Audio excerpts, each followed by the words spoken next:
네, 안녕하십니까. 가슴명사센터를 운영하고 있는 하트로브입니다.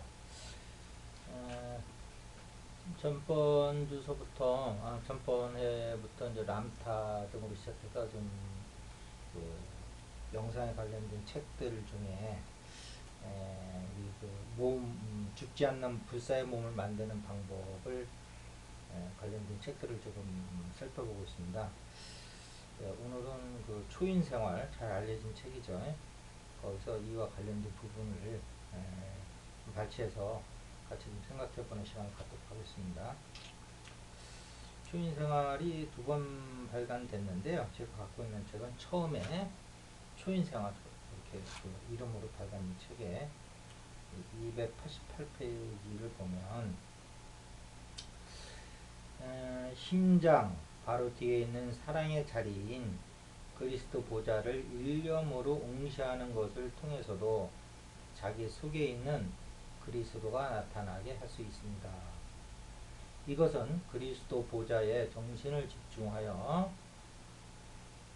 보좌에 앉아 계신 그리스도가 육체의 모든 행동을 하나님의 법칙에 완전히 일치하도록 지배하고 있다고 생각하며 자신은 그리스도와 함께 신적인 마음에서 오는 이상을 품고 있다고 생각하는 명상입니다.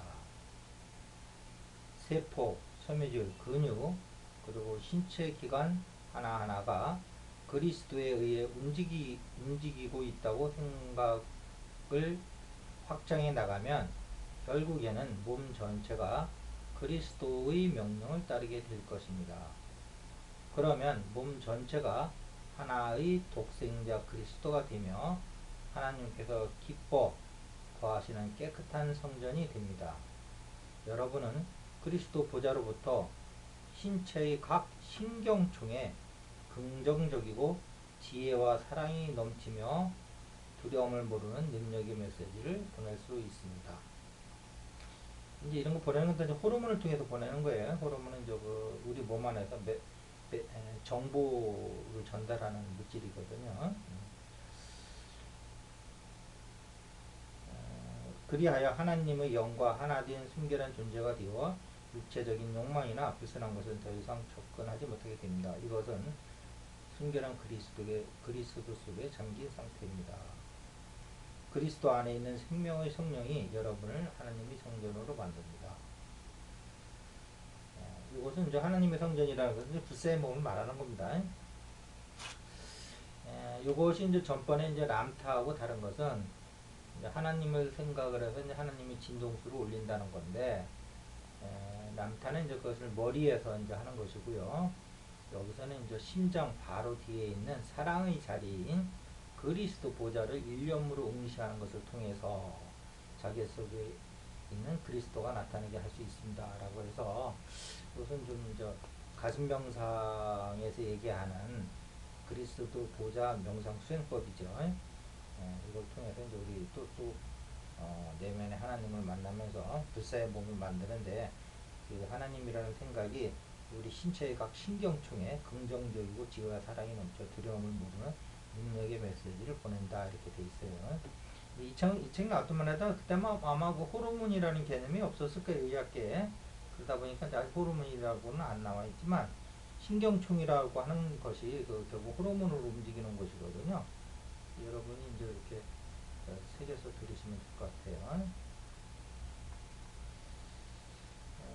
그 다음에 가서 이제 여기서 좀 중요한 것은 예후에 그 수행의 이제 개통을 잠깐 언급하는 부분이 있어요. 예수께서는 173페이지입니다. 예수께서 오시리스의 가르침을 받아들이기까지 여러 신비 증거에 입문하여 그들의 의식을 연구하고 포용했다는 것은 잘 알려진 사실입니다. 예수께서는 외적인 종교 의식과 형식적인 예배를 초월한 현재 우리의 종교가 이쪽으로 좀 흘러가 있죠. 내향적이고 의식적이죠. 어떤 사제로부터 오시리스의 가르침을 전해봤습니다. 쭉 떠내서 밑에 보면 예수께서는 그 사제의 사사를 바꿨고 가르침의 깊은 내적 의미를 파악했습니다. 그리고 그는 또한 불교의 가르침을 통해서 얻은 통찰력으로 이미 이전에 이미 이제 불교의 가르침을 이제 배웠다는 거예요. 통찰력으로 오시리스의 가르침과 부타의 가르침이 근본적으로 유사하다는 사실을 알아차렸습니다. 그래서 그는 그 당시 잘 닦여져 있던 대상의 길을 따라 인도의 갈 길을 결심하게 되었습니다. 그래서 이제 그 그리스도는 이미 이제 오시리스의 수행법과 옛날부터 전통적인 수행법과 불교 수행법을 이제 같이 이제 통합하는 그런 해서 이제 자기 나름대로 또 하나의 그 이제 수행법이 나온 것 같아요. 그리고 종교의 모든 외적인 형식을 버리고 직접 하나님께 나가 사랑의 심장으로 들어갔습니다. 일단 사랑의 심장에 들게 되자 교리나 의식이나 신조 등 같은 종교 외적인 차원을 오랫동안 헤매지 않고도 깨달음에 이룰 수 있다는 것을 알게 되었습니다. 또 이것은 아마 좀 그 그리스도에 대해서 그 수행법에 대해서 책에 어떤 계통을 받고 있나를 연구하시는 분이 있다면 이것은 좀 중요한 내용이 될 것 같아요. 그리고 175페이지 보면 오시리스에 대해서 좀 나와 있는데 오시리스는 3만 5천 년도 더 전에 아틀란티스에서 태어났습니다. 그러니까 한 몇만 년의 수행이 계속 내려오고 있던 것을 부처도 여기 보면 중간에 부처가 접한 가르침은 전해받은 방법은 다르고 오시리스가 받은 가르침과 같은 근원에 나온 것이었습니다. 그때는 인류의 모국에서 직접 버마의 나칼족에게 전해진 가르침을 그들을 통해 전수받았습니다. 인류의 모국이라는 게 이게 좀 우리 한국 사람이니까 이게 이제 고대 한인 이쪽 모국일 수도 있다 그런 거는 생각이 좀 들 수도 있어요. 반면에 오시리스는 인류의 모국에서 살았던 자신의 선조들로부터 가르침을 이어받았고 청년시대에는 배움을 위하여 인류의 모국을 직접 방문하게 됐습니다. 공부를 마친 오시리스는 아틀란티스의 지도자가 되었습니다. 이렇게 해서 이게 이제 모세들이 전해지고 쭉 전해졌다는 거죠. 그것이 이제 다시 예수가 이제 그것을 이제 배우게 됐고, 그 다음에 또 이제 불교 내용까지 같이 이제 들었다는 거죠. 그렇게 해서 이제 불교도 결국 이제 머리에서 이제 수행을 했는데, 람차도 머리에서 했고, 예수의 특징이라면 이제 그런 걸 다 종합해서 아까 288페이지 제가 읽어드린 심장의 바로 뒤에 있는 사랑의 자리인 그리스도 보좌를 일념으로 응시하는 것을 통해서 이렇게 이제 깨달아 나갔다는 게 얘기가 나옵니다. 예, 머리라는 것은 결국 이제 다음에 또 이제 보겠지만 거기는 이제 아스트랄체가 있는 곳이고요. 우리 그 심장 한가운데는 그 원인체가 있어요. 그래서 이제 두 개는 서로 이제 통합을 하는데 이제 영적인 심장이라는 건 이제 거기다 이제 근거를 놓고 하는 얘기입니다. 그 다음에 이제 우리가 지금 보고 있는 영원한 생명을 느껴서 이제 동양에서 이제 정기신을 얘기하죠. 여기 이제 사랑의 진액이라고, 생명의 진액이라고 나와 있네요. 그걸 한번 읽어볼게요. 238페이지입니다. 그러나 생명의 진액을 잘 보존하고 육체 속에서 자연스럽게 순환시키는 사람은 건강하고 활기가 넘친다.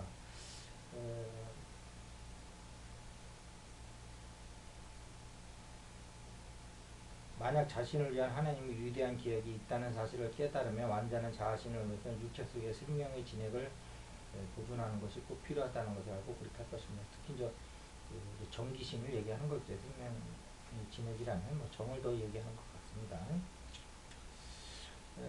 생명력은 신경 조직을 통해 일단의 뇌세포에 전달됩니다. 그러면 뇌세포들은 다시 신경 조직을 통해 각자 자기가 맡은 기관으로 생명력을 분배해 보냅니다. 그러한 일을 하는 뇌세포들은 신경 조직을 보호하는 역할도 합니다. 그런데 생명력이 소진되면 정액이 이제 그런 어떤 정액이 생명력이 이제 마모가 되면 그런 역할을 하는 뇌세포들이 경화되어서 새로운 새로 생성되는 세포와 교체되지 못합니다. 폐기되어야 할 늙은 세포가 경직된 채로 그 자리에 남아있게 되어서 오히려 새로 형성된 세포가 폐기되는 일이 발생한다는 말씀입니다. 그러나 생명력이 보존되어 있으며 500살이 뛰어도 10살 때와 마찬가지로 신속한 세포 교환이 이루어집니다. 생명력을 잘 보존한다면 육체는 생명력으로 꽉 차 있게 될 것이고, 그러면 모든 것이 생명을 불어넣을 수 있게 되는 것입니다. 그래서 우리의 이제 그 단학에서 얘기하는 정기신을 함부로 낭비하지 말라. 생명의 근원이다라는 얘기가 또 서양식적으로 이렇게 표현이 되고 있어요. 생명을 불어넣은 것은 여러분 속에 있는 주 하나님입니다. 또 기독교적 표현이 나오죠. 그러나 성적인 욕망에 사로잡히게 되면 신속하게 창조력이 상실됩니다. 생명력을 잘 보존하고 자연스럽게 순환시키는 동안에는 천재의 육체는 생명력을 허비하는 사람들보다 훨씬 더 섬세한 세포 조직으로 구성됩니다. 이렇게 해서 성욕을 조심할 것을 얘기하고 있어요. 근데 이제 또 밀교는 보면 이제 또 성을 이용해서 이제 이제 생명력을 복원시키죠. 이게 역설적인 겁니다. 그래서 이제 우리는 여성을 신으로 본다, 남성을 뭐 남신으로 본다, 무슨 우리 정기신을 아주 성스러운 우주의 물건으로 본다든지 이렇게 하는 것을 현대인들은 우습게 생각할 수가 있어요.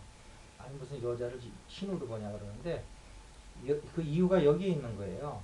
성을 성으로만 볼 때는 이런 변화가 안 일어난다. 근데 여러분들도 내일부터라도 한번 지나가는 모든 이성을 신으로 한번 보세요. 여성은 남성을 어떤 남성 신으로 보고요.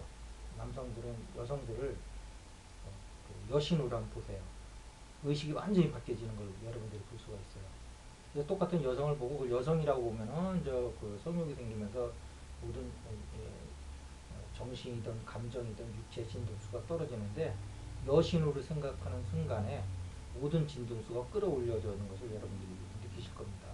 그래서 이제 인도의 성자들을 보면 여성들을 이제 여신으로 묘사하는 게 많이 나오는 게 그런 뜻이에요. 그래서 똑같은 성이라 하더라도 그것을 성스러운 존재로 생각을 하면 여러분들을 이끌어주는 고차 존재로 이끌어주는 역할을 해줄 것이고, 일반적인 그냥 우리가 생각하는 그냥 그런 상식적인 선에서 이성을 이성으로만 보면 여러분들 진입들이 떨어진다는 거죠. 그래서 이제 그런 능력이 없는 사람들에서 아예 성을 접근을 못하게 하는 게 지금까지 이제 방법이 없어요. 그런데 여러분들의 능력이 이것을 이끌어 나갈 수만 있다 그러면 오히려 어떤 수행법보다도 많은 여러분들이 성에너지를 이용해서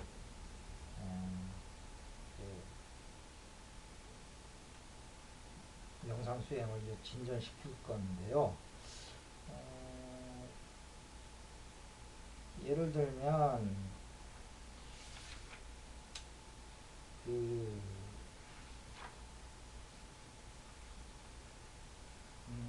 아까 읽어드렸던 238페이지 생명력은 신경 조직을 통하여 일단 뇌세포에 전달됩니다. 그러면 뇌세포들은 다시 신경 조직을 통해 각각 자기가 맡은 기관으로 생명력을 분배해 나갑니다.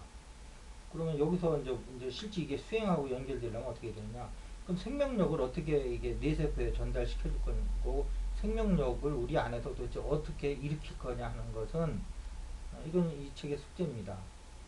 여기에 이제 바로 이제 제가 얘기하는 성에너지가 바로 생명력이면서 그것이 이제 뇌로 올라갔을 때 뇌세포와 만나서 이제 여러 가지 이제 호르몬을 발생시키고 그 호르몬이 이런 말단 신경 조직으로 이제 내려가면서 우리 몸이 변화된다. 이렇게 여러분이 좀 생각을 하시면 되겠어요. 그 다음에 이제 마지막으로 여기 이 책 240페이지 보면 이제 전기신에 대해서 이제 서양식으로 또 나오는데 만약 생명의 진행이 피보다 몇 배나 더 중요한 생명력을 가지고 있다는 것을 알면 소모하는 대신 보존할 것입니다. 그러니까 우리도 전기신을 아끼라고 그러죠. 그러나 무지 때문이기도 하겠지만 이런 사실에 아예 눈을 감아버리고 자신의 실상을 깨닫지 못한 상태에서 인생의 추석 때를 맞이한다면 슬피 울지 않을 수 없을 것입니다. 왜냐하면 그에게는 추설 곡식이 없고 빈축적이만 있을 것이기 때문입니다. 그래서 우리 동양사상에도 피보다도 더 중요하게 생각해요. 예, 이제 빈두라고 그러죠. 이제 머리로 올라가면 이제 빈두로 변하는데 정에서 이런 어떤 그 동양의 일치되는 사상이 있고 이것이 예수를 설명하는 것에 나오는 것을 봤을 적에 우리는 예수를 그냥 하나님을 만나서 하나님에 의해서 변화된 사람으로만 알고 있는데 구체적 수행을 좀 여러분들이 느낄 수가 있을 겁니다. 자, 오늘은 또 이렇게 예수를 통한 그 초인 생활을 통해서 한번 하는데 제가 체험해서 이것이 확인되지 않은 건 저는 여러분들한테 소개를 안 하고 있고 지금까지 이렇게 지키고 있어요. 글과 동영상은 제가 다 확인한 거고 앞으로도 그럴 내용입니다. 많은 도움이 되시길 바라겠습니다. 감사합니다.